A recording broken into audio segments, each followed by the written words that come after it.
grupo aqui, que eu fiquei até impressionado, para falar a verdade.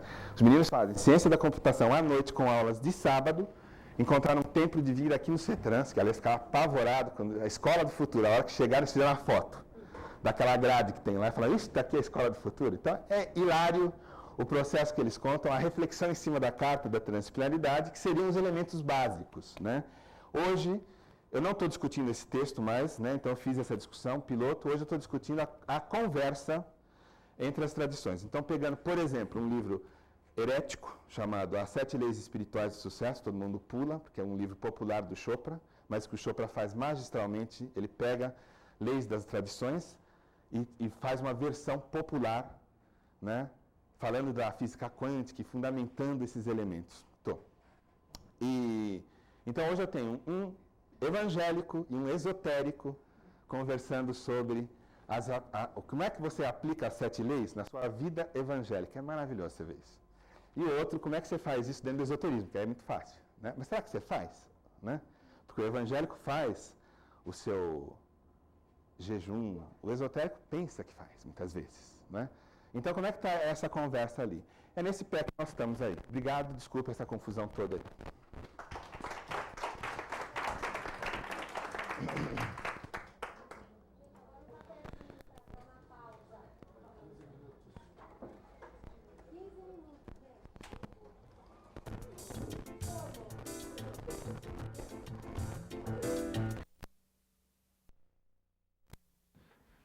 Dessa manhã, e as falas dessa segunda parte serão primeiro da Icleide, depois da Mariana e em seguida da Renata.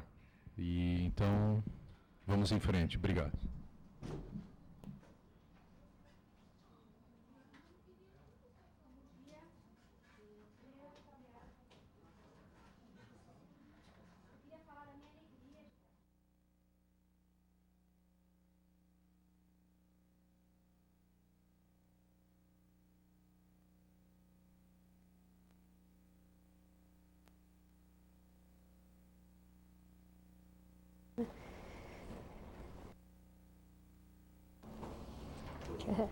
E ainda ter a oportunidade de falar do meu trabalho, de ouvir vocês e talvez receber alguma colaboração no dia de hoje.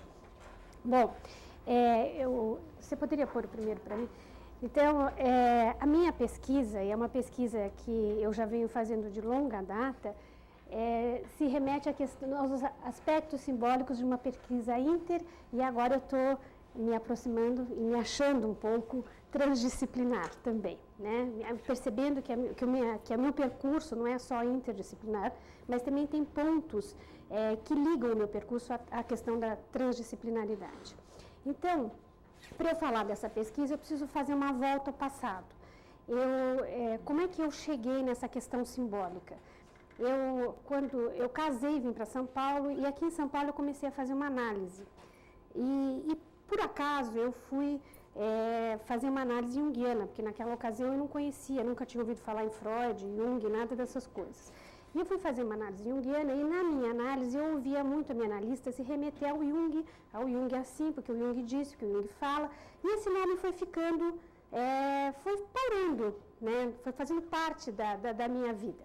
Só que eu nunca tinha lido nada do Jung, eu não conhecia o Jung. E um dia, numa livraria, eu encontro um livro chamado Memórias, Sonhos e Reflexões e vejo que esse livro é escrito pelo Jung. E eu resolvo comprar o livro. E quando eu comprei o livro e comecei a ler, que é um livro autobiográfico que Jung escreve no final da vida dele, eu fiquei profundamente fascinada.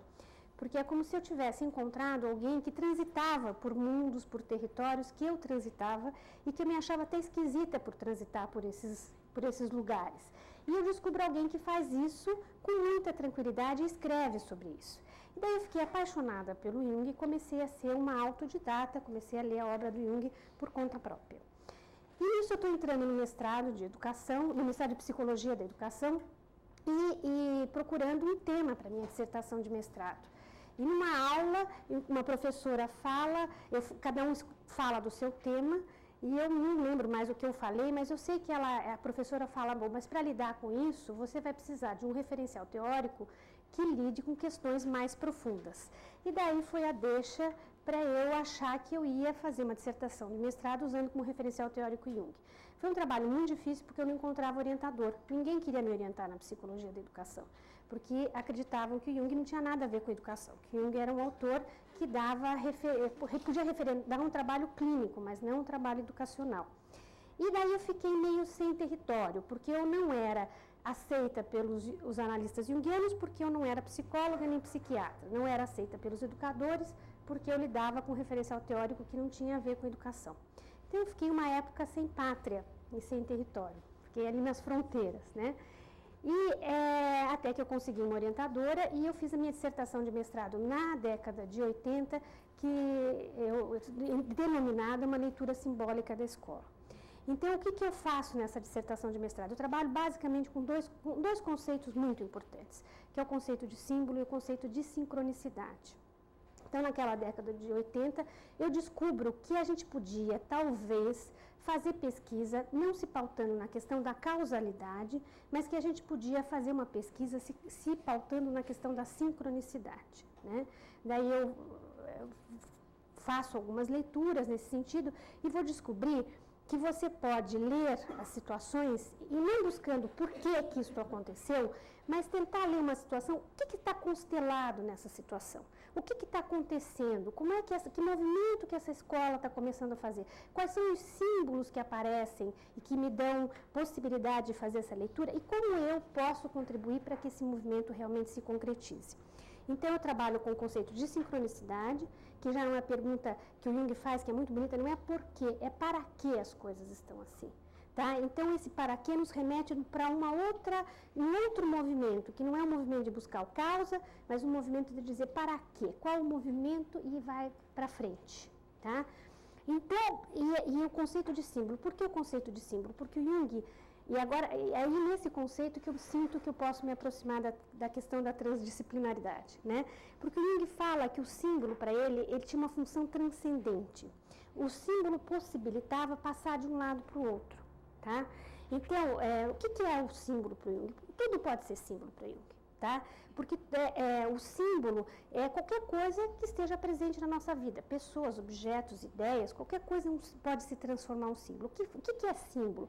É quando esse objeto ele tem, além da sua questão física, né, factual, literal, não sei como a gente diria, ele tem um outro significado, né, ele remete a outros significados que não tem só a ver com a concretude desse objeto. Então, o Jung percebe como, para o Jung, o símbolo permite adentrar nesse mundo da inconsciência. Através do símbolo, vou fazer uma volta para trás e chegar no mundo inconsciente. Então, para o Jung, o que é o símbolo? É a energia do inconsciente que se manifesta, ela é como se, vamos dizer, é uma energia que não tem concretude. E para ela se manifestar, ela precisa se apoiar em algo que seja concreto. Então, quando a gente faz uma elaboração simbólica, quando você se aproxima do símbolo, você tem possibilidade de ir lá para trás e descobrir o que ele está representando, o que está ali colocado nele. Então, essa foi a minha dissertação de mestrado. Daí eu continuei um tempo na minha vida trabalhando muito como coordenadora pedagógica em escola, dando muitos cursos de formação de professores, mas sempre em cima dessas questões. Na década de 90, eu fui aluna da professora Ivani Fazenda na graduação. E nós construímos uma amizade muito forte.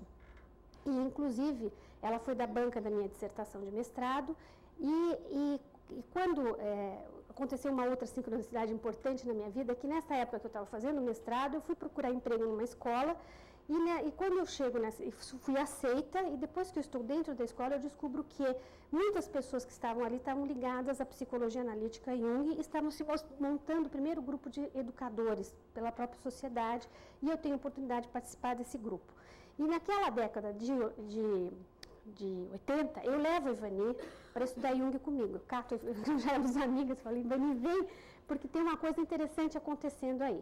Então, nós fomos colegas nesse grupo de Jung durante uns 4 anos, acho que nós estudamos em Jung com um analista junguiano, um grupo de educadores. Bom, daí a minha amizade com a Ivani continua, e a Ivani sempre vem fazer doutorado, e vem a fazer doutorado, vem a fazer doutorado. Na década de 90, eu vou para o doutorado, e daí na educação, e a minha orientadora passa a ser Ivani Fazenda, né? E eu acho que as questões da interdisciplinaridade me permitiram entender todo esse processo que eu estava vivendo, me permitiram ficar confortável na fronteira, né?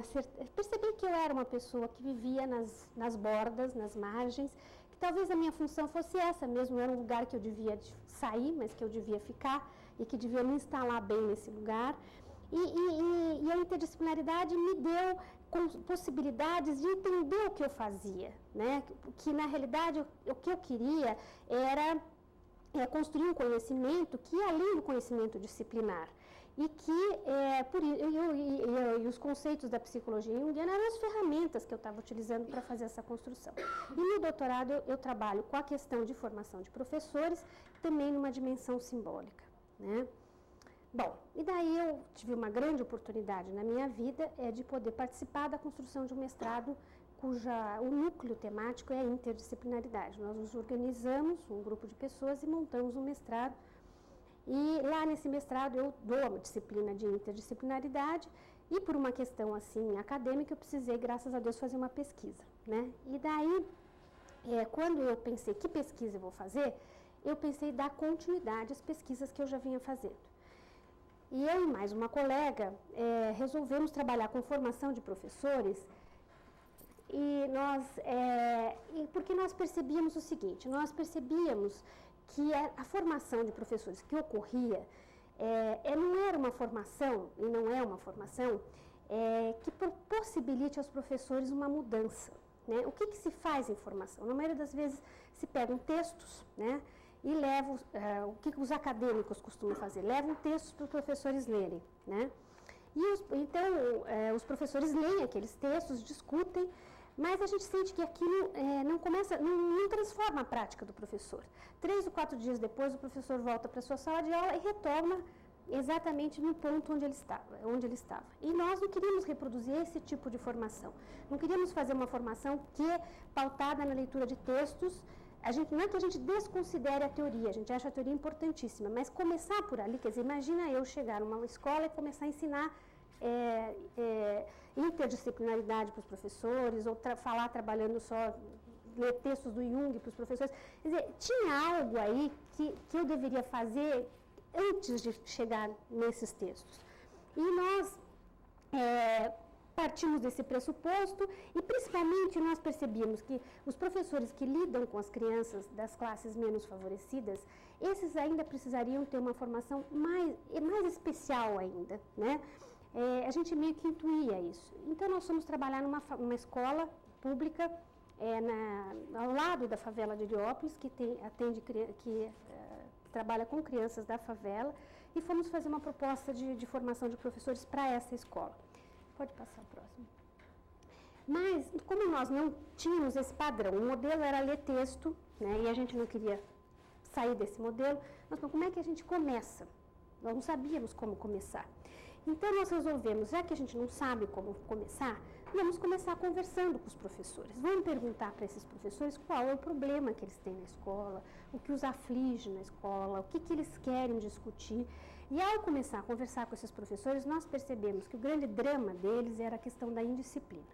Eles diziam para nós, não, nosso problema nessa escola é a indisciplina das crianças, nós não conseguimos dar aula, né? Bom, a gente podia trabalhar a indisciplina como um problema e poderíamos ter ficado lendo textos sobre indisciplina, tentando resolver as questões da indisciplina, mas o movimento, e daí eu acho que grande descoberta minha nessa pesquisa é a função da teoria. Quer dizer, eu não tinha que ensinar Jung para eles, mas eu podia utilizar os conceitos teóricos que eu já tinha para poder pensar num trabalho diferente. E daí eu me remeti à minha teoria, que era por trás como uma rede, né, que me dava sustentação, que me dava suporte, e fui pensar novamente o conceito de símbolo. Então, o que é a indisciplina nessa escola? Ela não é um problema, ela é um símbolo. Eu não sei o que tem por trás, o que ela oculta, o que pode ser desvelado. Então, eu não vou negar esse símbolo e nem vou lidar literalmente com ele. Vamos lidar com isso como um símbolo. Bom, daí vamos para outro... Bom, daí eu trabalho com o conceito de símbolo, né? Eu acho que essa foi a grande ferramenta de trabalho que eu resgato, que eu já vinha trabalhando, que é algo que, como o Jung fala, que que pode ser familiar, está presente no nosso cotidiano, mas que além do seu significado manifesto, ele possui um outro significado. Então, esse foi como a gente lidou com a questão da indisciplina, né? E por mais, eu acho que uma beleza, quando a gente entra nesse nível, outro nível de realidade, que agora já me dou o direito de usar essas palavras do inconsciente, é que a gente tem quando a gente está num nível mais literal, a gente tem uma necessidade de precisão. Né? Tudo tem que ser objetivo, tudo tem que ser muito claro, tudo tem que ser explicitado. Quando a gente passa para esse outro nível, a gente tem que ter um desapego disso. Quem não se desapega da precisão, quem não se apega dessa precisão assim, literal, dessa objetividade, não consegue fazer essa passagem. Tá? Porque a gente entra num outro nível onde as coisas não são tão precisas, as coisas não são literais e a gente tem que aguentar a viver nesta dimensão.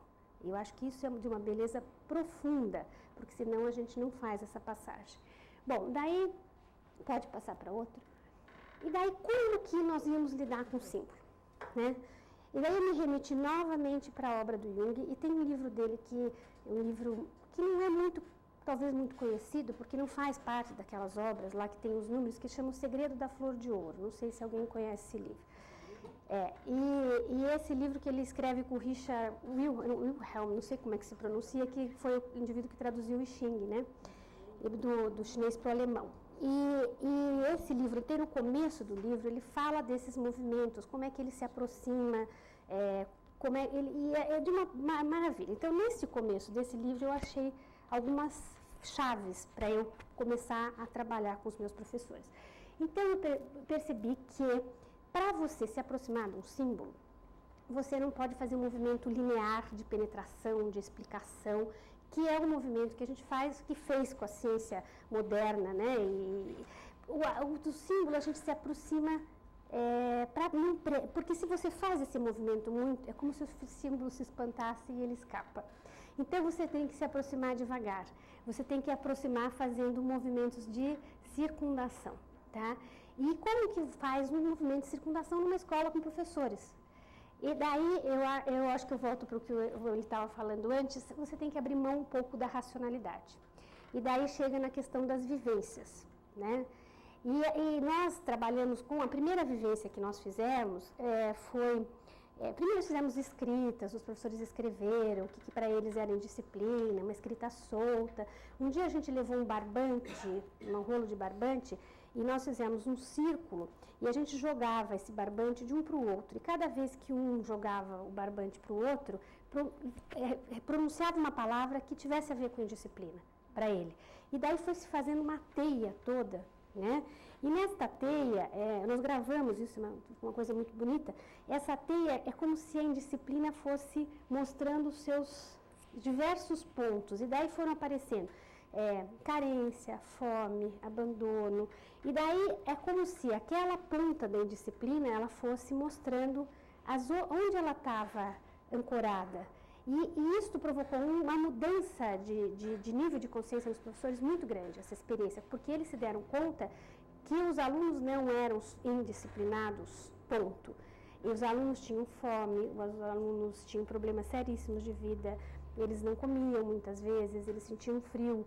E tudo isso foi aparecendo e os professores já não falavam da indisciplina da mesma forma que eles falavam quando começou a pesquisa. Depois nós assistimos muitos filmes de professores que tiveram problemas de indisciplina. E porque, assim, aquele outro professor que estava tendo problema de disciplina virava como um espelho para eles. Eles podiam ver no outro como é que o outro lidava, as angústias que o outro sentiu. E a partir de toda essa percepção da história do outro, eles puderam participar, ter uma percepção da história deles, né? Bom, então nós ficamos um tempo nisso. Daí, por favor, viver a disciplina desse jeito possibilitou que a gente vivesse um outro movimento que o Jung chama de ampliação, às vezes aparece como amplificação. Eu estou usando ampliação porque no Segredo da Flor de Ouro a tradução traz ampliação. Alguns livros trazem amplificação, tá? Então, isso está lá no Segredo da Flor de Ouro. Jung falava assim: vi muitos pacientes superarem problemas aos quais outros sucumbiram por completo. Tal superação, ampliação, revelou-se como uma elevação de nível de consciência. Algum interesse mais alto apareceu no horizonte, fazendo com que o problema insolúvel perdesse a urgência, sem que este encontrasse uma solução lógica. empalideceu em confronto com o novo e forte rumo da vida. Então, foi bem isso que foi acontecendo. No momento da indisciplina, que era um grande problema, ela parece que começou a empalidecer e outras questões que foram aparecendo começaram a ser muito mais pertinentes para esses professores. Já não era mais só discutir disciplina, os alunos não eram mais isso, aquilo, aquele outro, mas eles começaram a ver um outro aluno. Nesse momento, nós percebemos que nós também precisávamos escutar os alunos. Quem eram essas crianças indisciplinadas? Então, os alunos passaram a ser nossos sujeitos de pesquisa também. Então, eu e minha colega íamos de gravador para a escola e entrevistávamos alunos, entre aspas, considerados indisciplinados. E aconteceu uma coisa muito interessante, que no momento que nós começamos a ouvir as crianças, nós ficamos encantadas com as falas, com as histórias, com as lacunas nas histórias. Por exemplo, a maioria das crianças não sabe que dia que nasceu, não tem consciência do seu aniversário. Não tem, porque esses marcadores assim, de fazer aniversário todo ano não são coisas que acontecem na vida deles. Eles não têm consciência das famílias, por exemplo, quem é pai, quem é mãe, porque as famílias já mudaram tanto e são tantas as pessoas que entram e saem, que eles já não sabem direito quem é quem na sua vida. Então, nós fomos descobrindo crianças que tinham carências tão profundas e que nós nem sabíamos que isso podia... Porque, para o nosso referencial de classe média, essas coisas não são possíveis nem de serem imaginadas, né? E coisas muito bonitas, descobertas muito bonitas. Por exemplo, um menino, que eu até incluí o exemplo dele no texto ontem, porque eu tinha mandado o texto sem esse exemplo. Ontem eu pus um texto ampliado na rede, que daí vocês vão poder ler a história do Tiago lá, que é um menino que veio conversar comigo porque ele só brincava na sala de aula. E a professora mandou e eu tentava conversar com o Tiago não prestava atenção em mim. Daí o Tiago começou a mexer no meu gravador, que era o único objeto que eu tinha ali diferente, era aquele gravador. E assim, a minha vontade primeiro era arrancar o gravador da mão do Tiago e dizer, presta atenção em mim. Mas aí algo me fez parar nesse movimento e eu deixei o Tiago mexer com o gravador. E daí ele foi mexendo com o gravador e apertava o botão e fazia e tal. E comecei a dizer, você quer que eu te ensine a mexer nesse gravador? No momento que eu faço isso, ele olha para mim e nós estabelecemos um contato através daquele gravador. Daí ele queria ouvir a voz dele no gravador. Só que como ele não conseguia falar nada, né, não conseguia se expressar, ele não tinha o que falar. Eu falava, mas Tiago, para a tua voz aparecer no gravador, você precisa falar alguma coisa. E ele repetia o nome dele mecanicamente, como se fosse alguma coisa aprendida, decorada, e ele não ficava satisfeito com isso que ele ouvia no gravador. E eu falei, Tiago, você sabe uma história? Você pode contar uma história para o gravador. E ele fala que ele não sabe uma história. Daí eu falei, Tiago, vamos para a biblioteca e a gente procura uma história. Eu leio a história para você, porque ele não sabia ler e escrever. E você conta a história para o gravador. E daí você ouve a sua voz. Então, nós fomos para a biblioteca e eu fiquei na frente de uma prateleira onde tinha contos de fada. Eu queria achar um conto de fada bem simbólico, arquetípico, assim, né? Porque era por onde que eu achava que eu ia entrar. E daqui a pouco o Tiago escolhe um livro lá no fundo, lá no cantinho, que eu não tinha visto, que tinha uma moça com um microfone falando no microfone. E daí eu peguei a história, comecei a ler para ele, e é uma dessas sincronicidades que a gente fica até arrepiada. A história era de um menino que estava pequenininho, que não sabia falar, que tinha ficado perdido, e a moça era uma jornalista, uma historinha babaquíssima, e ela precisava descobrir quem era a família do menino, quem era esse menino, para devolver o menino. Só que como ele não podia falar, ela não podia descobrir quem era o menino. Daí, quando eu vejo que a história está indo e tem semelhanças com aquela situação que a gente estava vivendo, eu vou ficando tão emocionada, eu falo, gente, nós passamos para um outro lado, onde as coisas, as regras já não são mais as mesmas do nível que eu estava vivendo. Outras coisas estão acontecendo, eu não sei o que é, não entendo isso, mas eu fiz uma passagem. E daí eu parei no meio da história, porque daí eu percebo que a história tem um fim que distancia do movimento que nós estamos vivendo. E falei, Tiago, olha, eu vou parar agora, nesse momento, nessa história, e você vai poder contar o fim para essa história. E eu vou ligar o gravador e vou gravar a sua voz. E ele fala assim, era uma vez um menino que estava perdido, que não sabia quem era, e daí uma moça apareceu no microfone e ele descobriu quem ele é. Ele pôde ouvir a voz dele. Então, isso é uma coisa tão forte, fala o que é isso, né, que parece que de uma forma se constelou ali naquele momento, que possibilitou que o Tiago pudesse ouvir a voz dele, né? E que favorecesse ele a ter uma oportunidade de falar e que até aquele momento ele não tinha tido essa oportunidade na escola, né? Então a gente começou a perceber, pode passar para o outro, que começou a acontecer uma reconstelação em toda a situação da escola. Uma outra configuração começou a ocorrer na escola. E daí o que acontece? Esses professores que começaram... e é muito interessante, porque nós levamos o gravador para a sala dos professores, para as nossas reuniões. E eles começaram a escutar as crianças e a conhecer as crianças através do gravador. Daí eles começaram a perceber quanto a sala de aula deles, eles punham as crianças todas sentadas e mandavam um pau no livro didático, e eles não conheciam os alunos deles, eles não conheciam as histórias de vida dos alunos deles. E daí a gente também, e esse movimento de conhecer as histórias de vida dos alunos levou uma necessidade dos professores também resgatarem a história de vida deles. Então a gente começou a contar, eles começaram a contar a vida deles, a criança deles, como é que foi, como aprendeu, dificuldades.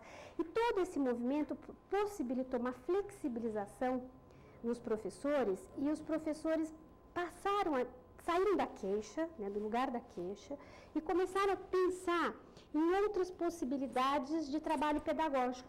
E daí a teoria e a técnica têm sentido. Porque daí aconteceu uma coisa interessante, porque daí eles falam, lembra daquele curso, que o professor de escola pública faz um monte de curso, né? Eles têm um monte de curso, eles vivem fazendo curso. E daí eles lembraram, lembra daquele curso que nós fizemos sobre projetos do Fernando Hernandes? Eu acho que talvez os projetos aqui na escola fossem mais legais, porque daí a gente podia saber o que as crianças sabem, o que eles querem, quais os interesses deles. Então, aquela técnica que tinha sido trabalhada num outro espaço, ela pôde ser resgatada por esses professores e trazida para o espaço da escola, né? É uma coisa muito pequena, são sinaizinhos, mas eu acho que pode passar para o outro. O que a gente está descobrindo, né? Eu acho que nós não estamos mais trabalhando na escola, o nosso tempo de ficar na escola terminou, mas é que a gente pode perceber que podem surgir novos movimentos na formação de professor, né?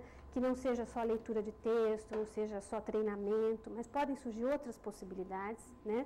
A outra questão muito importante, isso pode pôr, esse efeito restaurador e transformador de uma escuta simbólica no espaço pedagógico, como escutar o outro de verdade. Hoje se falou em alteridade aqui, né, com alguém como um outro de verdade mesmo, ouvir o que o outro tem para dizer profundamente, como isso promove crescimento, promove transformação.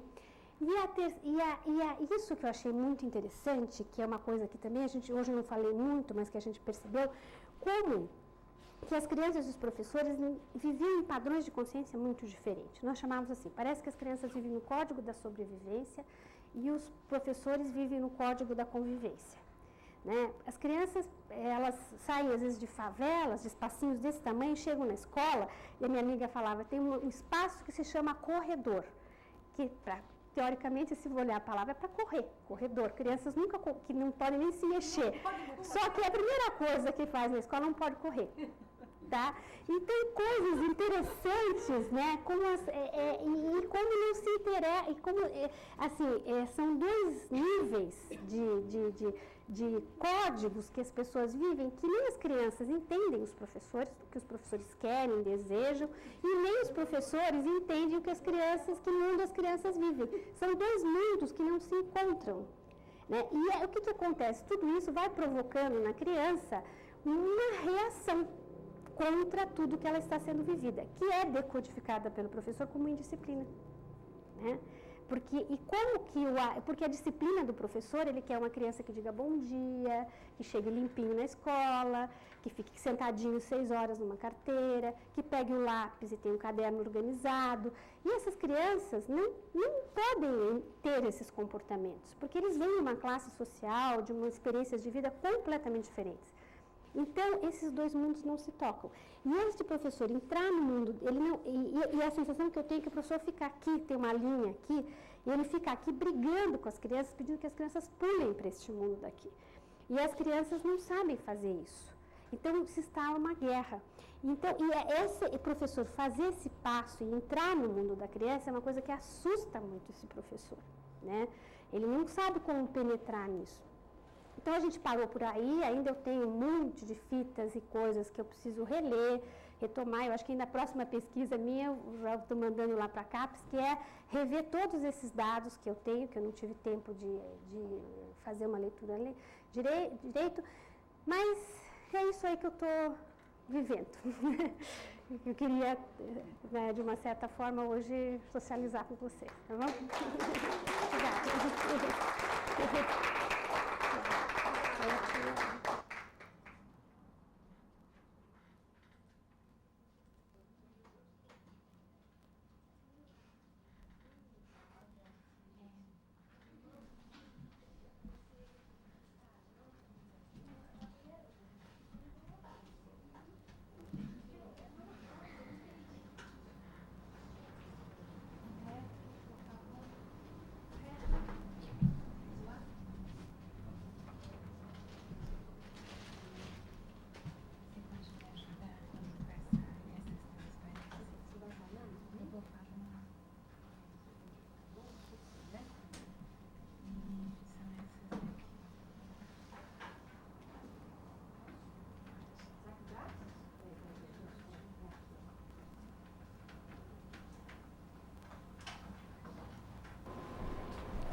Passar as transparências essas daqui. É tudo uma papelada, é isso aqui. Deixa eu ver. Tá aqui.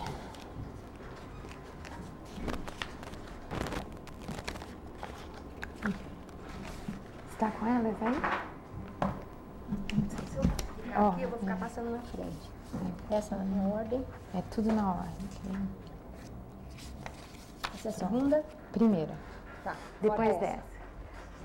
Bom, eu gostaria de agradecer muitíssimo aos coordenadores do CETRANS e a todos os meus colegas formadores aqui presentes.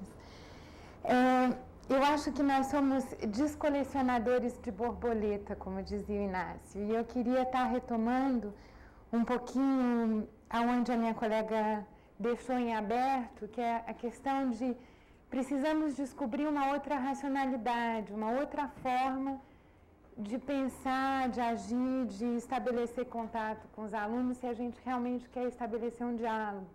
Também entre os professores. Então, eu fiz um desenho, porque eu acho que às vezes a gente explica melhor, antes de entrar na narração mesmo do que foi o meu processo como coordenadora hoje do Núcleo Inter e Transdisciplinar do Unifiel, da onde eu estou falando, como eu estou falando e como eu vivi esse processo. Ah, tá bom. Tá bom. Peraí, deixa eu ficar mais calma. Ai, parece que a gente sempre tem um frio na barriga, sempre começando, sempre a primeira vez, né?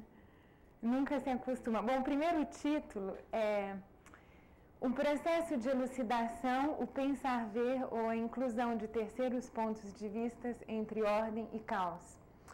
Isso foi como eu tenho vivido esse processo da transdisciplinaridade, que são momentos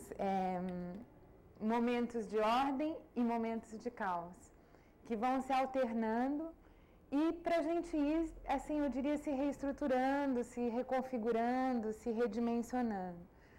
Então, eu achei que o meu modo de ver antigo, com o qual eu cheguei na primeira reunião, não deu conta do conhecimento e nem dos encontros e nem da maneira como eu tinha que transmitir a transdisciplinaridade. Talvez eu acho que eu era uma pessoa muito aristotélica. Eu sou de formação filósofa geral, depois filósofa da educação.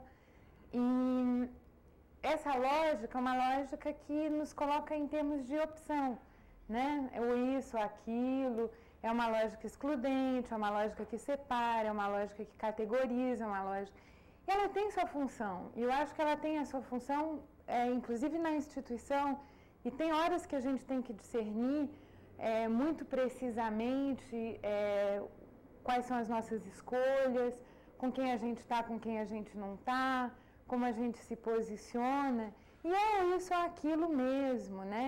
E eu aprendi com os cientistas com quem eu conversei que era muito importante fazer separações, dissociar, que tem horas na química para entender, a gente precisa dissociar os elementos e que para entender um fenômeno a gente precisa separar por parte. E assim, eu entendi que essa lógica eu não precisava perdê-la, mas talvez me abrir para uma sensibilidade maior para incluir coisas, pontos de vista, conhecimentos que me pareciam estranhos ou de difícil manejo, né?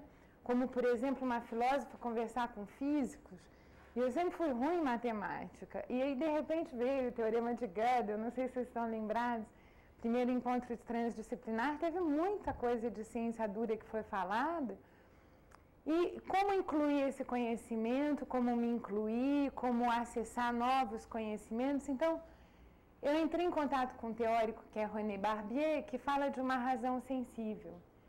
E aí, dos novos processos lógicos também, na USP a gente estudou, quer dizer, processos que são um pouquinho como o caminho da minha colega, que ela vem explicando, que trabalha nas brechas, que trabalha nas lacunas, que trabalha tricotando, que trabalha como mordidura, que trabalha nas margens, e que vai tecendo, organizando, pensando também. Quer dizer, não se trata de não pensar, se trata de pensar de uma outra forma, se trata de pensar com sensibilidade, pensar no cotidiano e pensar a partir do coração também.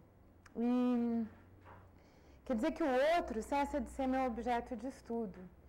E o outro passa a ser sujeito comigo de uma aventura da qual a gente vai, pouco a pouco, se construindo, se descobrindo, né?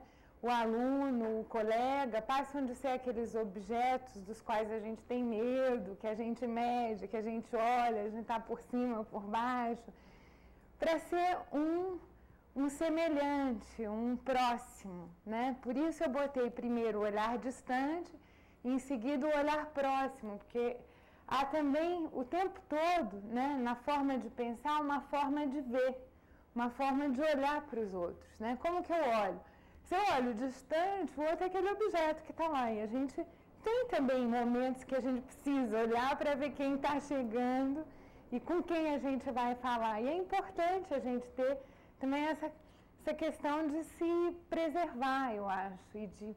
Mas quando a gente se aproxima é diferente, quando a gente vê o outro de perto, quando ele senta do lado da gente, o tom de voz muda, a gente, né? Então, essa razão sensível é uma razão que não pode ferir, que não pode separar, que não pode cercear, que não pode punir, que quer compreender. E eu acho que aí, como filósofa, muitos textos, né, falam dessa questão da compreensão, desde os primeiros, eu acho assim, Sócrates é que quem mais para mim espelha isso. Ele não escreveu Teoria das Ideias, mas ele morreu pelas ideias. E ele queria manter o diálogo vivo, né? E então eu escrevi muito, fiz um trabalho, vocês vão ter, sobre o processo de elucidação. Quer dizer, o momento em que você entra, depois de uma fase de caos, numa outra racionalidade, que é uma racionalidade sensível.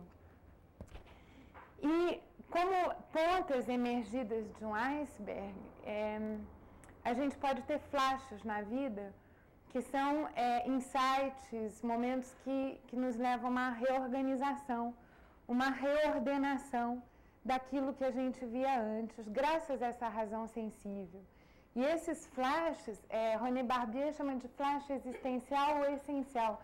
Ele diz quando você puxa, fisga, um dado que você não tinha visto e tudo vai se reorganizando e tudo fica lúcido, né? Você diz, puxa, é aquilo, entendi. então agora eu sei o que eu queria dizer, etc. Então, é o eureka, né? É o eureka do pesquisador, a luz, é a hora em que você entra em posse de um novo conhecimento. E tem todo um dado que é racional, porque houve toda uma racionalidade para preparar esse instante do insight, mas tem também magia, poesia, descaminho, idas e vindas que não dão em nada, estágios em labirintos, até chegar a um momento de clareira do conhecimento. Por isso que eu chamei esse processo, ao longo do trabalho, de processo de elucidação. Um processo que abre, né? Ao invés de fazer, eu quis completar, né, os nossos desenhos sob níveis de realidade, que são sempre assim, né? E eu quis fazer assim, quer dizer, como uma abertura, saindo de uma criatura finita em direção ao infinito. E aí tem aqui a teoria de Cornélio Castoriadis sobre o imaginário, mas a gente poderia falar também de Corbin, que é a teoria do sem fundo, né? Quer dizer, se eu tenho um flash, ele emerge da onde? Da onde ele vem? Ele vem de um caldo, de um magma, que seria um sem fundo infinito. E eu acho que é uma etapa que o Américo conhece muito melhor que eu, acho que ele definiu muito bem essa questão do mundo das almas, do mundo imaginal. Eu ainda estou aprendendo essa parte aí, mas eu pressinto, às vezes na minha vida, que a gente tem contatos com uma dimensão que nos ultrapassa, que é de difícil fala e que, ao mesmo tempo, é o que nos permite estar aqui nos compreendendo. Então, eu botei várias palavras, o sem fundo, o infinito, a contemplação, mas eu acho assim, é uma coisa que eu deixo em aberto, né, para pesquisa e para vários pesquisadores. Então, quando eu vou contar agora para vocês como foi minha pesquisa, foi nesse processo de elucidação. Quer dizer, eu não estou tentando explicar, nem vou tentar explicar para vocês nada. Eu vou tentar, junto com vocês, compreender, elucidar um caminho, né? E acho que essa introdução era necessária, porque às vezes quando a gente ouve uma pessoa falar, bom, ela vai ter uma fala técnica, racional, vai botar um retroprojetor, etc. Não, eu estou tentando procurar uma fala o tempo todo que seja uma fala que venha do coração.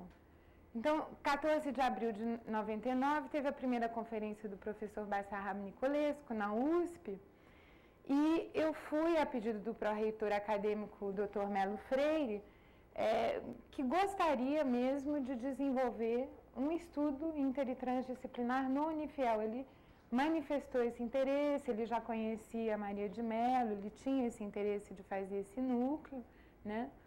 E eu fiquei muito comovida pela fala do Bassarab, porque ele falou do aprender a ser. E trabalhou a transdisciplinaridade e falou dos 4 pilares da Unesco para o século XXI, não sei se vocês estão lembrados, né? Aprender a conhecer, aprender a fazer, aprender a viver em conjunto e aprender a ser. E eu me senti assim, muito comovida, porque eu dei 5 aulas inaugurais sobre o mesmo tema. Embora, assim, a gente nunca tenha falado. Foi exatamente como a Amâncio falou, nossa, que sincronicidade, a gente está falando do artigo 8, ele também. Então, assim, eu falei, poxa, sou façonnier, né? Como uma pessoa que vem da França, no outro lado do mundo, com que eu não tenho o menor acesso, que é da física, que é um mundo estranho para mim, está falando as mesmas coisas que eu.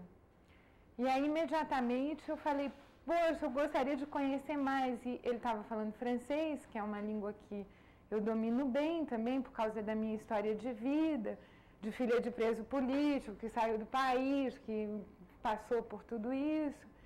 E eu falei, poxa, eu queria ir nessa fazenda aí. Aí ele falou, olha, Mariana, fala com a Maria, vê se dá para se encaixar, e etc.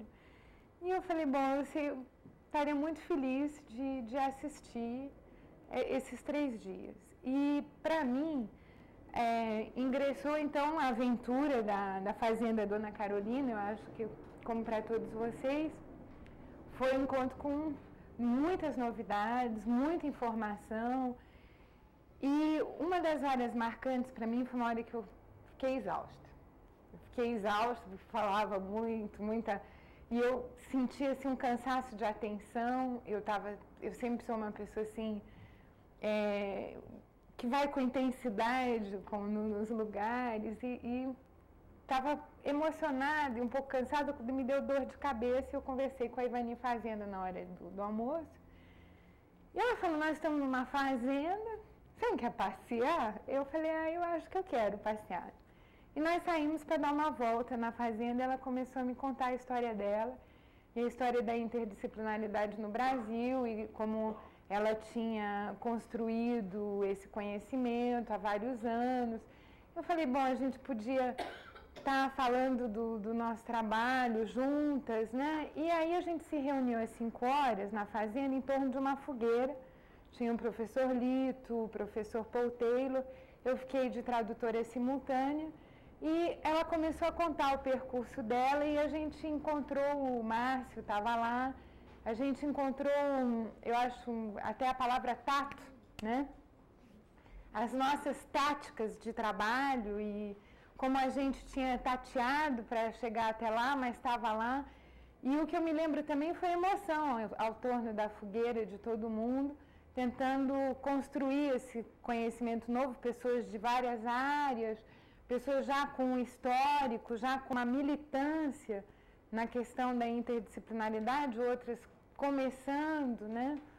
E eu sei que todo o conhecimento que eu não estava conseguindo ordenar, se ordenou depois dessa fala, eu consegui fazer um desenho. Então, uma outra pessoa também que eu encontrei, né, nesse momento que foi importante foi o João Bartoli. O João Bartoli, que atualmente não está conosco, mas que me emocionou pelo seu histórico de vida. Ele era padre e ele é beneditino, acho, é formado no tomismo, tendo assim todo um conhecimento da igreja, e se apaixonou por uma brasileira e se casou e mudou completamente o itinerário, virou professor de filosofia e continuou acompanhando a igreja, os amigos dele, e indo à missa aos domingos. Então, para mim foi também uma outra pessoa interessante, com percurso de abertura e ao mesmo tempo de coragem, de amor e de manter assim, uma fé e ousar desbravar novos caminhos. Então, aí eu voltei no Unifiel, falaram assim, bom, agora você vai contar o que falaram na Fazenda Dona Carolina pra gente. Me deu, assim, um branco, porque eu pensei, nossa, foi tanto conhecimento, e aí eu queria agradecer muito a Maria e o Américo e a Vitória, porque eles foram, assim, as pessoas que foram me fornecendo livros, textos, né, e subsídios para poder passar esse conhecimento lá no Unifiel, porque eu tive que aprender, sentar, ler o manifesto, e eu senti que eu não estava sabendo muito bem falar desse manifesto, até que eu estava até muito insegura. Tanto é que eu fui para a França, encontrei o Bassarab, encontrei o Paul, submeti todas as minhas dúvidas e nós delineamos assim, uma maneira de apresentar o manifesto que ficou, para mim, um modelo. A gente reuniu todos os chefes de departamentos, coordenadores do Unifiel, fizemos uma primeira reunião com toda a chefia, demos para eles o manifesto de transdisciplinaridade para ler, eles leram o manifesto de transdisciplinaridade, todo mundo com 1000 dificuldades, né? Dizendo, mas o que é isso? Uma das resistências, é da física, a gente não sabe física. Eu falei, não, mas tem umas coisas que vai dar para a gente entender aí, vamos lá, vamos fazer. E aí eu apresentei ele como sendo né, representativo de... não, mais para frente, já fui para frente. Mais.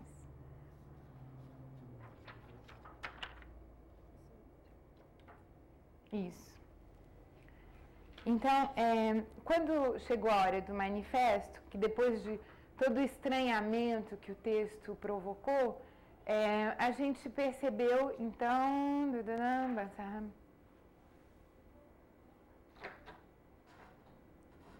Não, acho que é antes mesmo. Desculpa, gente. Mais ou menos. Então,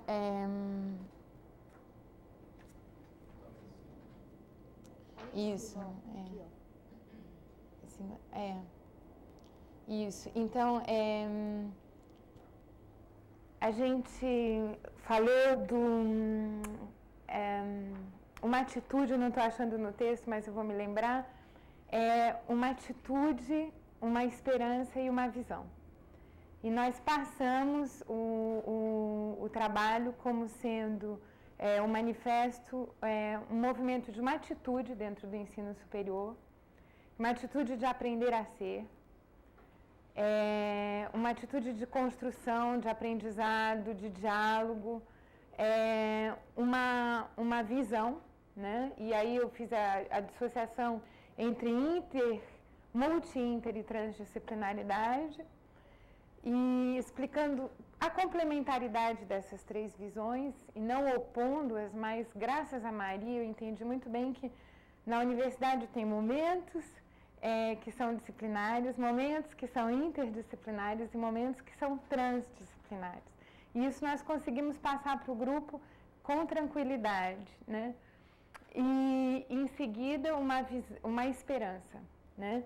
E aí isso foi muito fruto da minha conversa com o Bassarab, com a Maria, com o Paul, que fazer transdisciplinaridade, propor transdisciplinaridade, é apostar no humano, e é apostar na perfectibilidade do humano, e é apostar que a gente vai conseguir encontrar sentido junto. E aí eu me lembro das minhas primeiras aulas de filosofia, nos quais um professor dizia assim, não vamos desesperar do sentido, nós vamos conseguir encontrar sentido juntos. E eu acho que eu fui lá um pouco de mãos cheias, com uma esperança.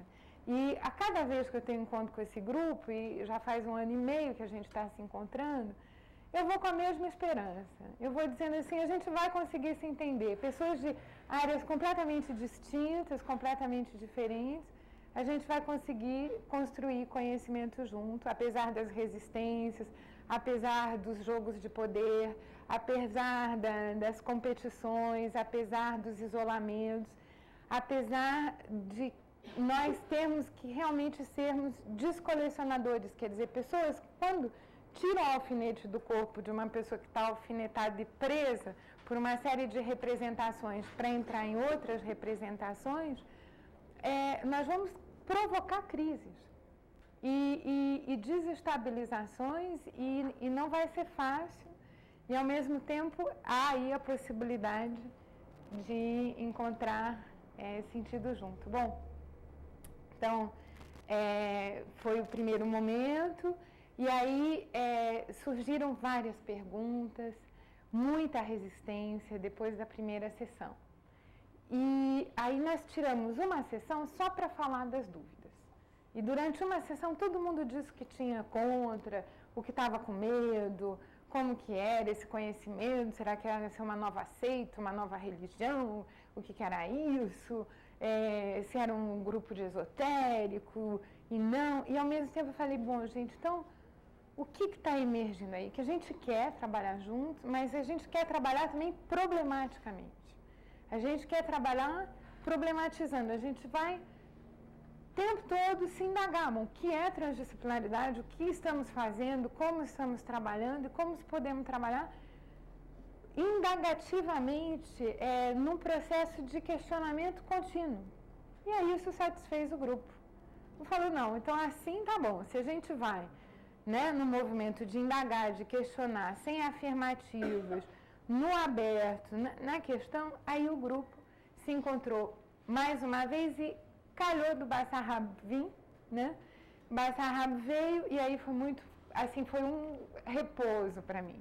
Porque o Bassarab vindo, ele mesmo, né, respondeu às críticas sobre física, porque tinha um físico nuclear na sala que estava começando a me colocar perguntas de física, né, sobre descontinuidade, interdependência, causalidade global, e eu estudando nos corredores, tentando responder, passando meios para o Bassarab. Olha, Bassarab, as dúvidas na física são essas e essas, e como que a gente pode estar respondendo a essas questões?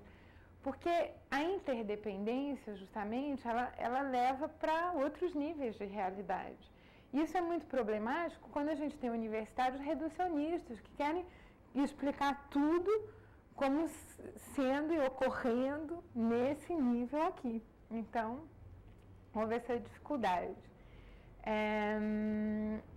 Aí veio Jean-Claude Filhoux, que é um psicanalista, também uma pessoa imensa, um professor de 75 anos, psicanalista, aposentado há muito tempo, mas sempre produzindo. Eu espero, né, que talvez ele venha ao Brasil, que a gente possa fazer um contato com um grupo, que falou de direitos humanos e cidadania para o grupo. E aí eu aproveitei o gancho e introduzi nas nossas discussões transdisciplinares, porque vem para mim como a questão da ética. Que a transdisciplinaridade está sempre religada para mim à questão da ética. Como filósofa, eu faço o contato da filosofia com as discussões transdisciplinares pela vertente da ética. Então, foi muito comovente ouvi-lo, porque ele falou um pouquinho da violência que ocorria nos campos da instituição e como a gente, para trabalhar essa violência, a gente tinha que parar de olhar para o outro, de olhar a mudança do outro e olhar para si próprio. E a mudança em si próprio e como a gente tem que se modificar. Isso também ouvi na Bienal em Paris. Eu acho que foi uma afirmação forte para mim na questão da mudança. A gente quer que os outros mudem. E a gente quer mudar o outro. E a gente entra na educação para mudar o outro. E realmente, quem mais se transforma é aquele que dá aula e que vai propor, eu acho, a mudança dos outros, no fundo, né? Então, eu vou resumir, gente. Nós estudamos aí, eles resolveram estudar transdisciplinaridade. Os 25 chefes de departamentos, coordenadores, formou um grupo de 60 pessoas e nós estudamos, então, complexidade, níveis de realidade e a lógica do terceiro incluído. Aí eles acharam que eles queriam estudar mais. Nós montamos um seminário.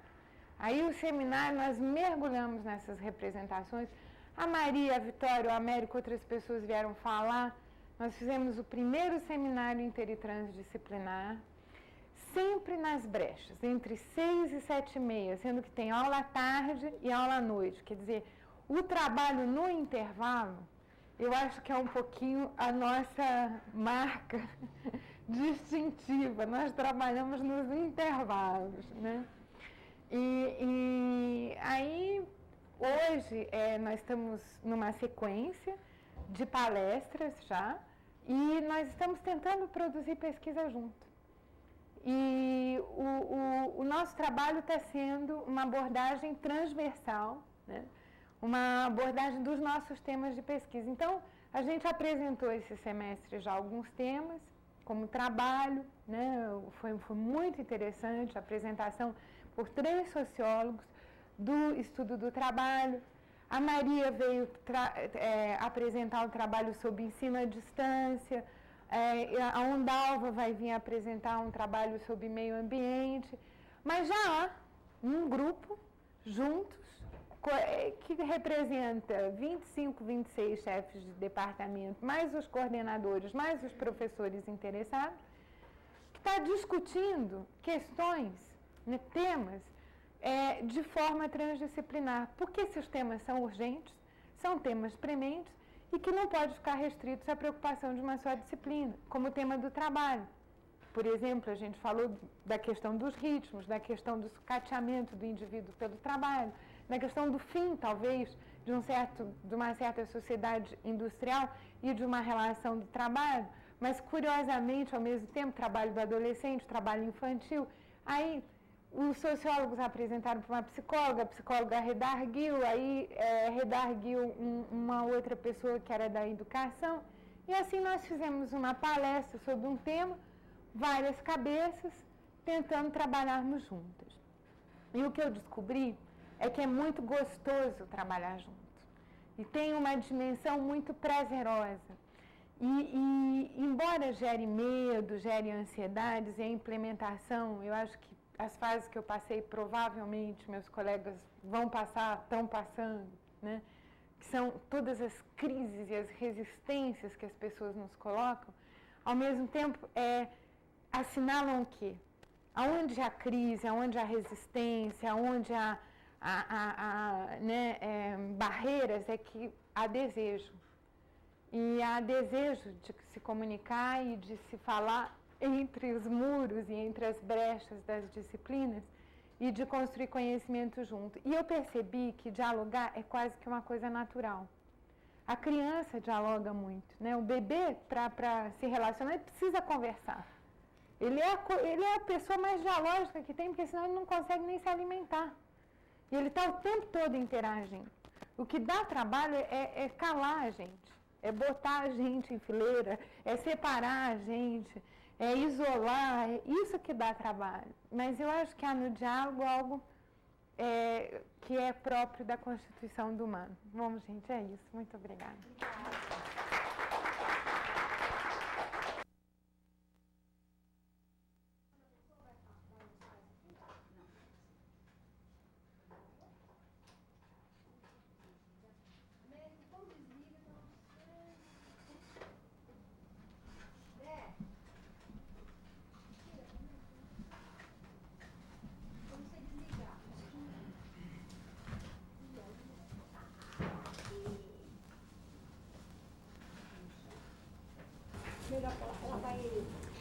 Ela vai precisar do vídeo.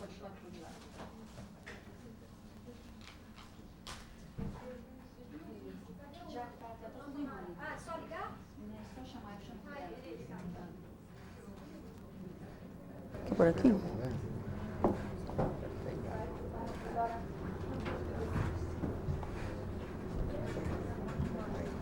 Deu? Pronto, obrigada.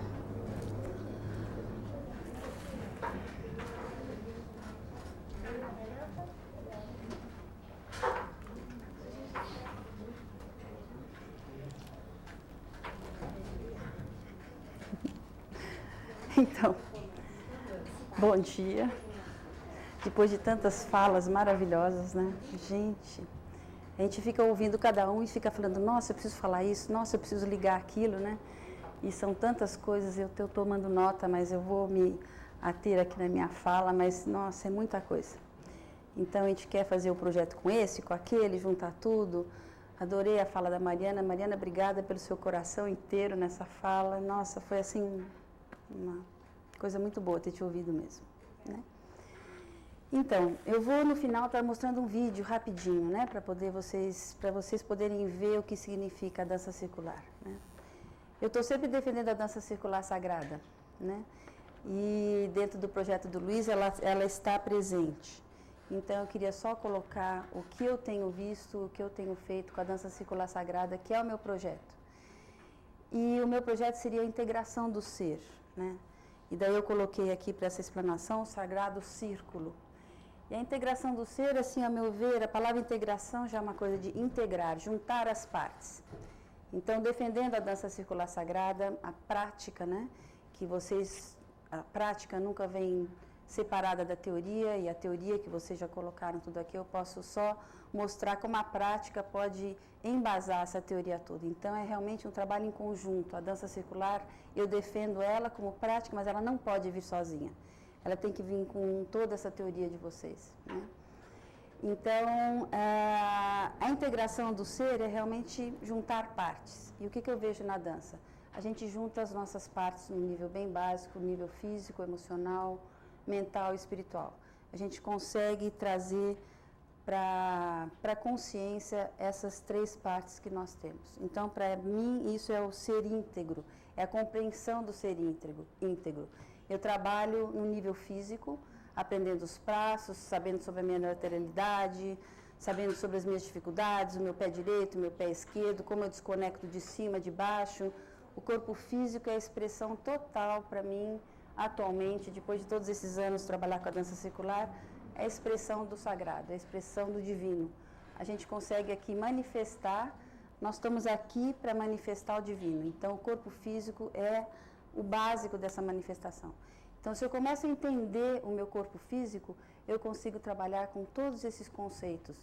Então, se a gente leva a dança circular, por exemplo, para a educação, para as crianças, como eu tenho depoimento já que eu vou estar falando sobre professores, a atitude deles depois de uma vivência dessas, e a atitude deles, a maneira de realmente se colocar à frente dos outros muda sutilmente, porque nem percebe, o corpo faz um aprendizado que às vezes a inteligência, o mental não faz. E através do corpo você muda a sua atitude emocional e mental no dia a dia. Então, o sagrado divino realmente entra através do corpo e se manifesta através do mental e do emocional. Eu tenho vivenciado isso muito. Transformação em mim mesma, a primeira, né? A perceber a transformação, quer dizer, primeiro, né, a primeira, eu percebo a minha transformação e daí vou perceber nos outros também, como o espelho, né, que foi falado aqui. E a gente vai, então, passando essas coisas de coração. Então, essa integração do ser humano é o que realmente eu trago como o meu ponto para ser usado com a dança e com a teoria que vocês colocam tão bem, que eu não seria capaz de colocar, né? Depois, eu coloquei aqui uma diferença entre a dança circular, que a gente chama de sagrada, e as danças étnicas, né? Porque o que está acontecendo no momento, né, no mundo agora? A dança está em todo lugar. O corpo, a música, a dança, a flauta, né, o som, está no mundo inteiro. E está havendo resgate para as danças étnicas, para as danças dos povos, né, das tradições. E, de repente, elas são usadas assim só como uma recreação, que é super válido, de repente, você chamar as pessoas para dançar junto. É uma recreação. Ou, de repente, só usadas para você perceber uma cultura, um povo. Então, como que eles estão trabalhando, como eles trabalharam a semeadura, a celebração de um casamento. Então, você dança aquilo ali, então você compreende aquele povo em épocas antigas. Mas o sagrado está aí, as pessoas perguntam, como que está o sagrado aqui? O sagrado está no círculo, nas mãos dadas, o sagrado está no olhar, o olhar no outro, o olhar de uma outra maneira. O olho é realmente a janela da alma, como já diziam outros mestres, né? Então, trabalhar a dança, que pode ser recreação, que pode ser um resgatar de tradições, que pode ser N outras coisas, trabalhar motricidade, parte física realmente, mas ela pode ser também essa coisa a mais, trabalhar num nível de consciência superior, numa oitava superior mesmo. Então, a gente pula, a gente faz essa passagem para esse outro nível de realidade. Porque a gente trabalha com símbolos ali, eu vou tentar falar um pouquinho, mostrar um pouco depois, que a gente trabalha com símbolos não só no corpo, mas no andar, né? E esses símbolos que não estão sendo falados ali, explicados mentalmente, eles estão sendo colocados num outro nível de realidade para a gente. E o corpo e tudo mais, que a gente tem essa integração todo o nosso corpo, consegue entender isso de uma outra maneira. Então, por exemplo, se eu vou trabalhar danças, o labirinto, né? Então, eu vou fazer numa linha, eu vou fazer uma espiral dançando no labirinto. Então, eu puxo, tem um líder que vai puxar uns 40 pessoas ou 30 pessoas, ou nem que sejam 10, começando de um círculo, e você vai entrando para o centro, e você sai desse centro. Então, aquela percepção de todo um caminho que você tem para chegar num centro, para depois poder sair, como uma vontade de sair, porque eu cheguei lá, encontrei alguma coisa e trago para fora novamente alguma coisa que eu encontrei lá. Então, eu tenho o círculo como simbolizando, vamos dizer, a nossa vida diária, Eu chego no centro, que está sempre simbolizando uma fonte, Deus, alguma coisa superior, e eu me alimento, me nutro ali, e depois eu saio para fora e trago isso para a minha vida diária. E depois, novamente, eu entro, porque eu preciso novamente de entrar, e saio, e assim a gente trabalha o labirinto, no chão, andando, de mãos dadas. Então, esse é um símbolo um dos mais fortes que eu considero na dança. Eu trabalho o labirinto dentro de mim mesma, encontrando todas as minhas fontes e chegando no meu coração. Então, é uma coisa assim que é fantástica. Eu acabei de fazer agora um workshop lá em Finhorn, que é lá na Escócia, nessa comunidade onde eu aprendi as danças circulares sagradas. E esse workshop chamou-se Símbolos em Movimento. Foi dado por Gabriele Vosin, que é a filha do Bernardo Vosin, a pessoa que começou o movimento chamado Danças Circulares Sagradas. Ela é filósofa e PhD em mitologia russa. Então, não é que ela esteja fazendo uma coisa esotérica, ó, que lindo que eu estou fazendo. Não, ela tem todo esse embasamento teórico e ela traz para o corpo e traz para o mental, para o emocional, toda essa vivência dela, toda essa sabedoria dela. Então, nós trabalhamos muitos símbolos andando no chão. Os símbolos dos antigos, dos megalitos, como eles eram colocados, o útero, a mãe, o céu. Ela colocava em grandes telões o desenho de um desenho não, uma parte, a construção de um megalito, de um Stonehenge, por exemplo, como se entrava naquilo ali, a gente andava a mesma formação que a gente via ali na tela. Então, realmente, é uma vivência que pode trazer uma riqueza muito grande. Se você não tem a passagem no mental para essas crianças, você pode trabalhar desse jeito. Não é só com isso, absolutamente eu não defendo trabalhar só com as danças. A minha maneira de trabalhar são as danças, mas eu não defendo só trabalhar com elas. É acrescentar a toda essa parte. Talvez seja a ponte que às vezes o mental, a palavra não consegue né, atingir. Então, e se você traz a dança de repente como uma recreação, depois a pessoa vai indo mais fundo, vai chegando, é aquela coisa de pegar pelo lúdico, pela música, pela dança, e daí você chega a fundo no símbolo, e com certeza chega, porque as pessoas vêm e procuram mais. Se elas dançam de repente no parque, fazem uma dança como está sendo colocada nos jogos cooperativos, se realmente tocou, se pegou ali, ela vai procurar mais. E ela vai cada vez mais fundo, que nem no labirinto. Ela não fica só na periferia, ela vai para o fundo, ela vai para o centro da questão, né? Então, essa diferença que eu queria fazer, que eu acabei falando mais, sobre a dança étnica e a dança circular sagrada. Então, o sagrado é isso, para a dança circular. Trabalhar de mãos dadas, trazer essa fonte, trazer esse conhecimento, essa sabedoria que não é explicada em palavras, trazer os símbolos, trazer o divino realmente aqui para manifestação no corpo físico, né? Você não trabalha só com técnica de passo, não é só direita e esquerda para lá, eu faço assim, meu corpo está lindo, maravilhoso, eu consigo fazer. Não é só isso, é muito mais, né? É uma consciência muito superior a isso. Depois tem várias coisas aqui que eu queria mostrar para vocês. Por exemplo, nós estamos sempre falando aqui da nossa cultura ocidental, do que vem do branco, né, do europeu. Eu tenho um amigo muito querido, que muitas pessoas aqui devem saber, o Luiz deve conhecer, que é o Cacaverá Jecopé. Ele é um índio guarani.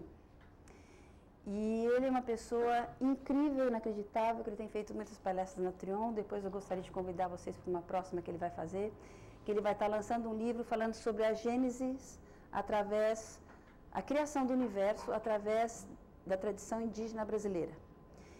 E ele fez outro dia uma palestra que me deixou assim encantada, porque ele fala justamente da integração do ser humano e ele coloca palavras da tradição da linguagem tupi. Primeiro, tupi. Vocês sabem o que quer dizer tupi? Então, tu é a luz e se transforma, é igual a som. Pi é o assento, a pi é cadeira, assento. Então, o som se assenta. Então, Tupi, nós somos o som sagrado se assentando na manifestação, na matéria. Então, é de uma riqueza a palavra Tupi, que a gente não tem acesso aos nossos índios brasileiros, mas a gente precisa conhecer. Então, Tupi quer dizer um som assentado. Som assentado, né? Tu vem do céu e Pi vem da terra. Normalmente, quando a gente faz meditação, quando eu começo uma dança circular sagrada, essa é a grande diferença também das danças étnicas, é começar com uma harmonização, de mãos dadas, se fechar os olhos, realmente se perceber a presença, perceber a terra, perceber o céu, que às vezes as pessoas nem sabem o que quer dizer céu, mas de qualquer maneira no fim vão acabar sabendo sem ter que explicar o que é. Então é exatamente isso, Tupi. Então Tupã é o som sagrado que se desdobra. Pi é a terra, mas Pã é o sagrado. Então Tupã e Tupi, né? Depois ele falou mais coisas, ele falou sobre um trabalho que se chama Avanembo, Avanembo, em palavras tupi. Avá é o ser, Nem, que ele fala, Avanembo, é a expressão, e Bo é o agir, é a manifestação. Então ele faz um desenho que é muito parecido com esse que a gente tem visto, né? Os círculos. Então a gente tem o primeiro círculo que é a luz, seria o espírito. A gente tem o segundo círculo que seria a alma, a junção. E a gente tem o terceiro círculo que é a manifestação. Então no primeiro círculo que eu tenho o Avá, né? O ser superior, que é o espírito. Depois eu tenho o Nhen, no segundo círculo. E depois na manifestação eu tenho o Bo. Então eu tenho Avanembo, o ser que se manifesta. E para cada um desses seres, ele coloca um animal, porque todas essas tradições indígenas brasileiras ou indígenas americanas, elas trabalham muito com a conotação dos animais. E ele coloca para o ser superior, o Avá, é a águia, é o espírito. Para o Nhen, que é a alma, é o beija-flor, o colibri, né? E para o Bo, que é a parte física, é a serpente. Porque a serpente é a energia da terra, né? A energia física que está aqui embaixo, né? E o colibri faz a ligação e a águia está lá em cima. Então, tudo isso e muito mais a gente tem na nossa tradição indígena brasileira. O Cacá está lançando um livro agora que chama-se... não me lembro exatamente o nome, mas de qualquer maneira são poesias em tupi e traduzidas em português, falando sobre a criação do universo, né? E não foi escrito em inglês, nós estamos até pensando, falando... Fala. Tupã Tenondê, tá? Então, ele vai estar lançando no dia 23, isso já é uma propaganda, no dia 23 de maio na Trion, mas é para vocês conhecerem a beleza do Cacá. Porque trabalhando com as crianças aqui, trabalhando com a nossa parte brasileira, como não conhecer? Ele já está sendo chamado também para fazer capacitação de professores, lembrando da alma brasileira. Tá? Então, faz toda essa conotação com os brancos, mas também faz com a nossa alma brasileira, porque complementa. É exatamente a mesma coisa. O Cacá já foi convidado também para a Escócia, né, nessa comunidade. Ele foi em 98, foi um convidado especial, e lá ele explicou tudo isso, tudo da nossa tradição, e as pessoas ficaram assim impressionadíssimas. Ele tem tudo base em teosofia, LCB, tudo é exatamente a mesma coisa. Aquela coisa da diversidade, da unidade, está tudo aqui, se a gente quiser se abrir para isso, né?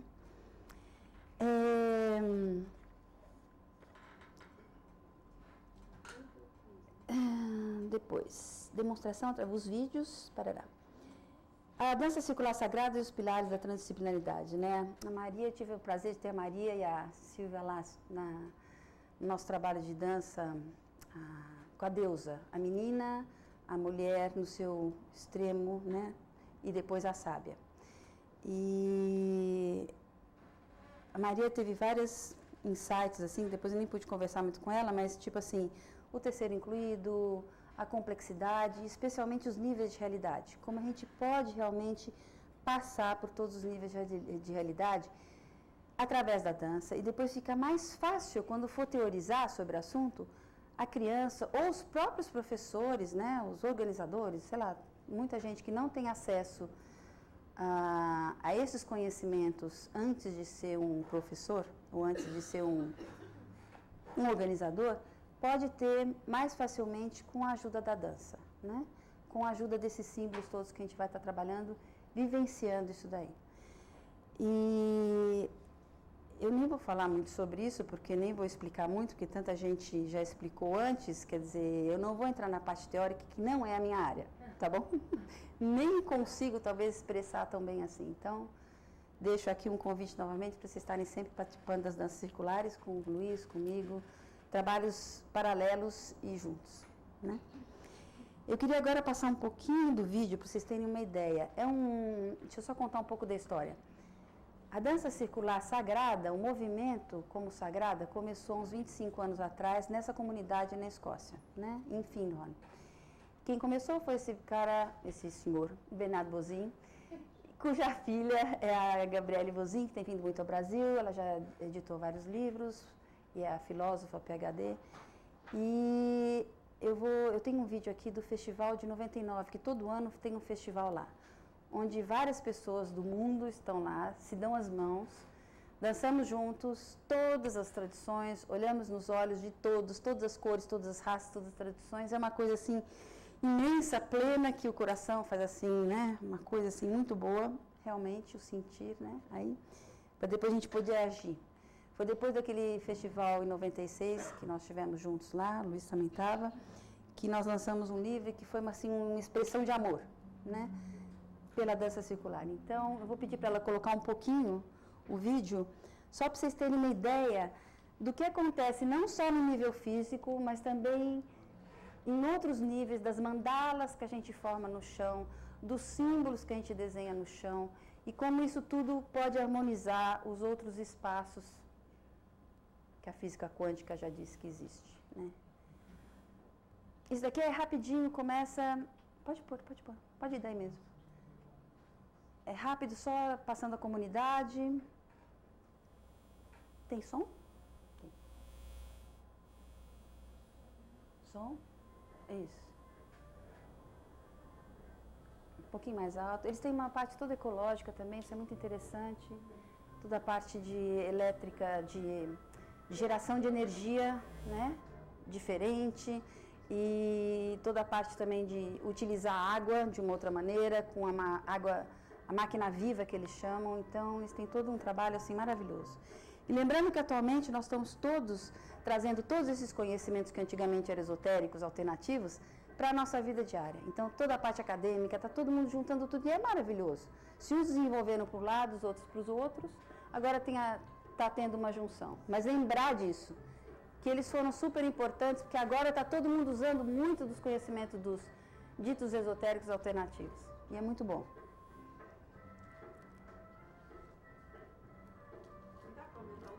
Um pouquinho mais? Eles trabalham muito com os anjos, né?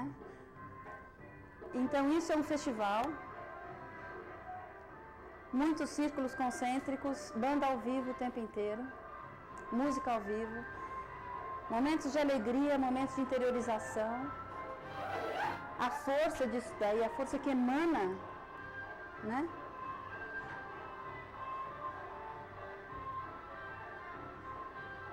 Ninguém está preocupado com passos, existe uma regra geral, sim, os passos são dados, porque a gente tem depois que a gente tem os passos dentro da gente tem a liberdade de sair para outros níveis, né?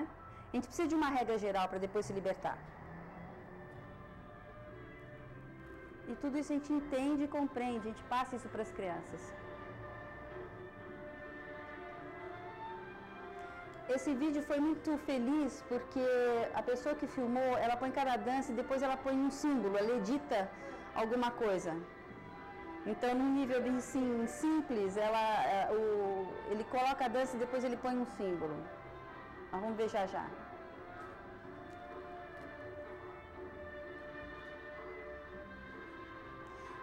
Esse festival foi marcado o tema era a paz. Então essa música, é uma música que fala sobre um salmo de Jeremias. Nenhuma nação levanta armas contra outra nação. Então a gente trabalha também todas as tradições espiritualistas, muita parte, né, ocidental, hebraica. dança-se os temas, canta-se os salmos. Esse é o texto dessa música, Lo Izagoi, em hebraico.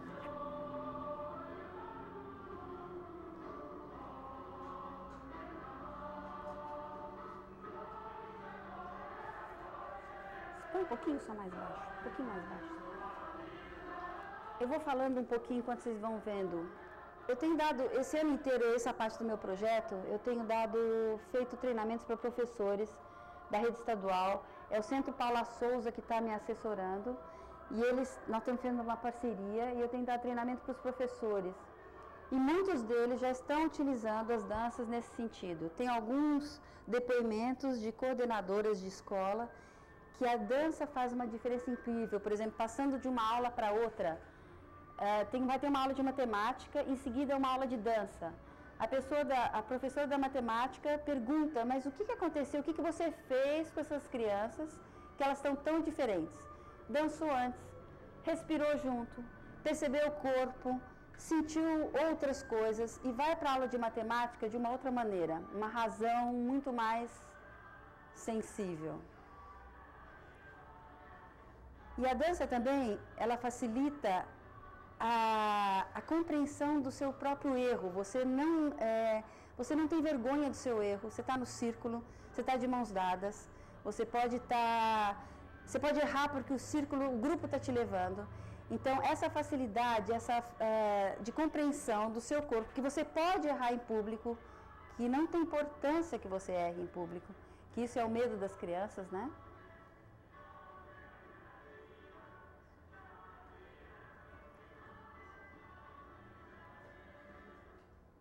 Então ele coloca, ele vai colocando muitas coisas da natureza, como o Roberto, ele não está aí da Pompeia, que ele falou da outra vez, né? As mandalas, os desenhos geométricos, a gente tem trabalhado muito com a geometria sagrada.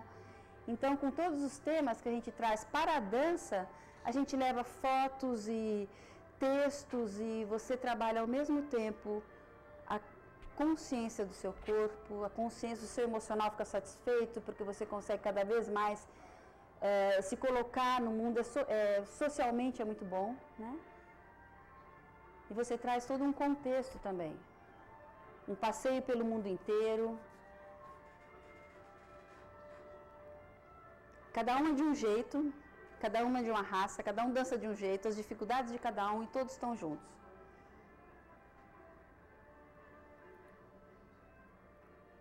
Ó, tem cada um, né?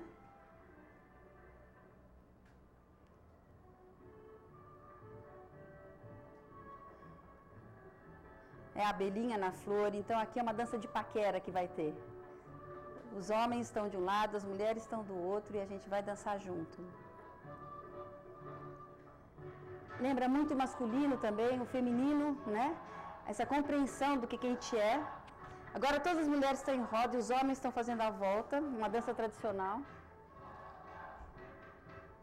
Muitas coisas que foram perdidas são assim revividas.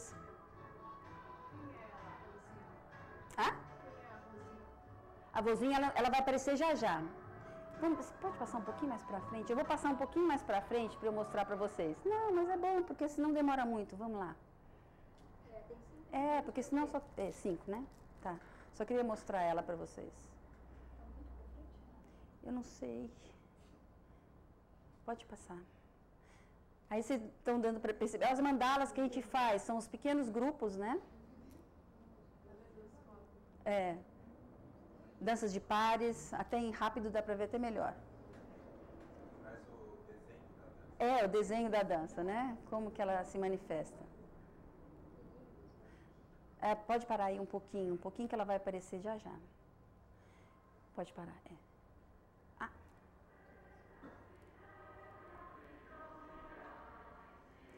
Ela é aquela ali de colete bege, loira, no meio dessas duas outras loiras, de cabelinho curto assim, mais grandona, tá vendo? É a Gabriele ali, de colete.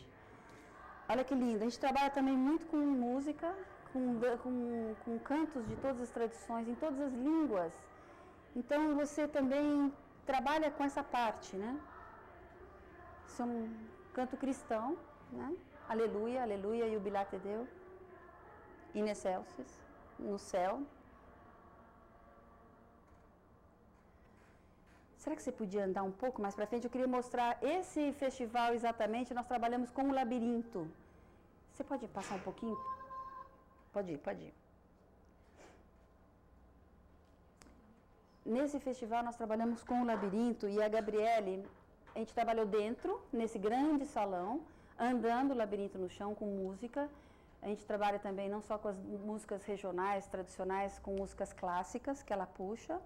Isso aqui é o momento da comunidade, as crianças dançando. E depois ela construiu um labirinto lá na grama. Então depois nós fomos lá para fora e andamos o labirinto na grama. Isso que eu estou querendo chegar. Isso daí foi são coisas que são revividas lá. A construção de uma casa. Então toda a comunidade vai para abençoar a casa, para tirar os maus espíritos, para fazerem os anjos chegarem. Então a casa está abençoada. Essa é Shetland.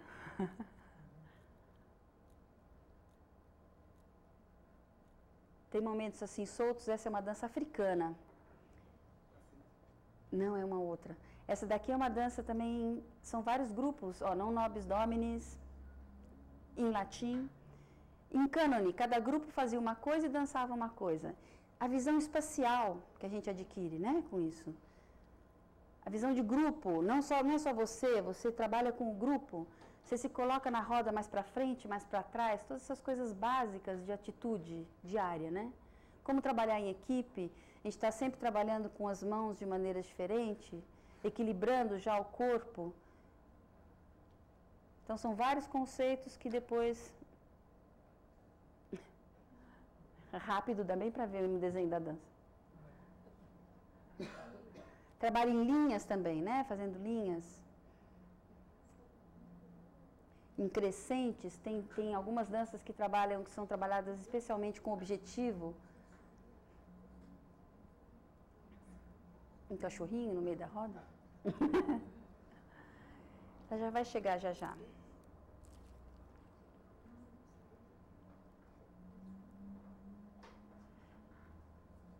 E essa pessoa do núcleo do Centro Paula Souza, que é esse núcleo que tem me apoiado aqui em São Paulo para fazer o trabalho com os professores, ela também já está espalhando. Então, as pessoas que têm trabalhado comigo, eu só dou para os professores, eu não trabalho diretamente com criança e tudo mais. Então, essas pessoas já estão espalhando muito, a dança está aí direto. E da maneira, eu tento dar com o sagrado, com o símbolo, com a harmonização, para não ficar somente uma recriação ou uma dança étnica. Então, essas pessoas... Olha aí, aqui. Um pouquinho... Isso é a Gabriele, nós estamos fazendo o labirinto dentro.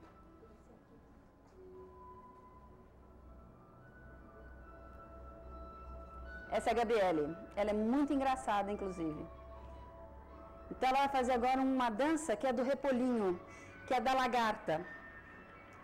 Nós vamos todos fazer um grande labirinto, como se fosse um repolho, e depois vai aparecer a lagarta que come o repolho, e ela pode depois se soltar e virar uma libélula.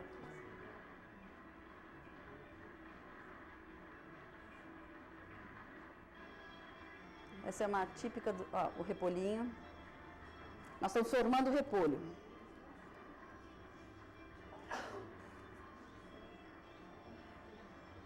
Agora nós vamos sair como se fosse a lagarta e vamos nos soltar através de um portal. O símbolo do portal sempre um símbolo de passagem, né?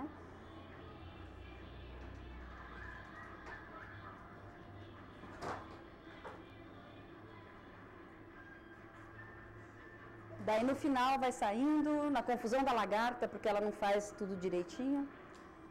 Nós vamos sair já já aqui. Já vamos finalizar. Aqui solta e está liberta.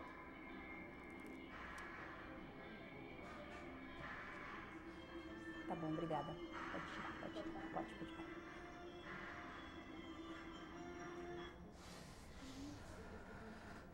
Então, era isso que eu queria dizer da dança. Eu queria fazer um convite para vocês, que a gente tem sempre no terceiro domingo do mês uma dança no Parque Trianon, às 10 horas da manhã. Nós estamos trabalhando há 6 anos já lá, com a comunidade de São Paulo. E tem outros parques que também trabalham as danças.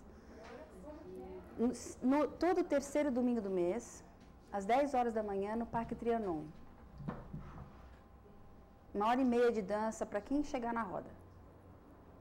Esse é um dos trabalhos.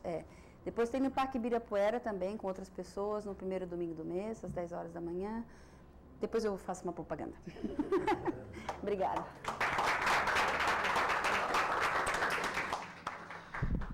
Então nós vamos fazer a pausa para o almoço, e o almoço seria no Clube dos Professores, mas o clube está em greve, então hoje, então vamos fazer o nosso almoço de hoje também aqui no restaurante da FEA, que para quem se perder na volta, mas é muito perto, é exatamente aqui, a, digamos, 2 quadras.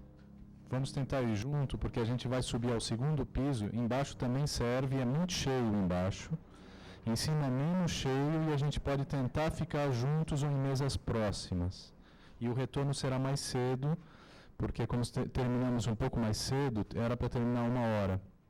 Então, para termos à tarde, voltar às 2h30, 14h30.